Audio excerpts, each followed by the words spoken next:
Minnesota passes sweeping climate and energy finance bill. Minnesota lawmakers have passed a sweeping energy and climate finance bill, SF number 2, designed to modernize energy policy, accelerate clean energy adoption, and enhance infrastructure resilience. The legislation, introduced during a special session, was approved by the House with a vote of 90-41 and by the Senate with a vote of 46-21, reflecting partisan divides, Democrats voting unanimously in favor and Republicans unanimously opposed.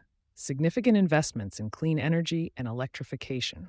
At its core, the legislation allocates nearly $100 million over 2 years to the Department of Commerce for energy resource initiatives.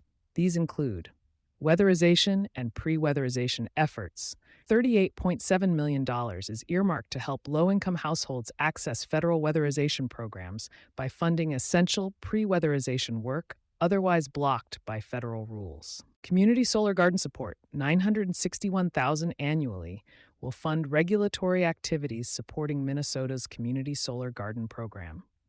Electric school bus and EV incentives. $6 million is dedicated to electric school bus grants, while $5 million supports EV rebates targeted outside major utility service areas. Additionally, a $15 million grant is allocated to support a high-voltage transmission project linking North Dakota and Minnesota, an infrastructure project that leverages funding from the Federal Infrastructure Investment and Jobs Act. Grid modernization and innovation support.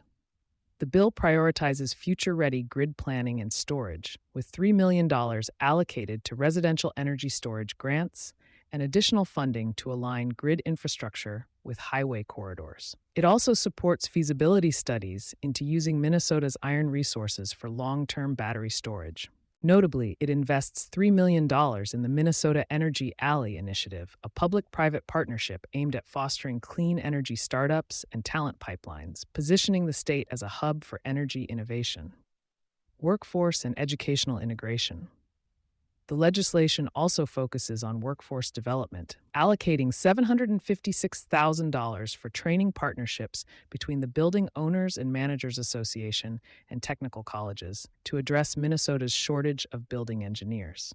In addition, it directs $1 million toward dealer training and certification for EV sales, boosting the availability of electric vehicles across more rural parts of the state. Policy overhauls for long-term planning. The bill includes provisions to expand the state's Energy Information Center to better support communities, businesses, and local governments. Update definitions and frameworks to include geothermal, microgrids, and heat pump technologies. Authorize utilities to recover costs related to hosting capacity and grid enhancements through new tariff mechanisms, pending commission approval. Partisan divide and implications.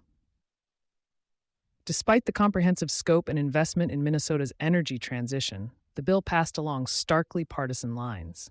In both chambers, all Democrats voted in favor, while Republicans voted in opposition.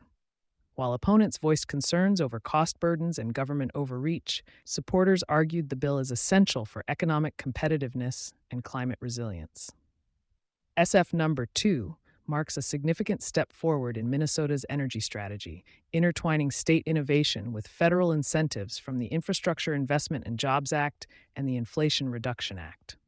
As funding begins to flow, the legislation's success will hinge on implementation effectiveness and stakeholder engagement across utility, community, and business sectors. You've been listening to Sustainability Soundbites from E+E Leader.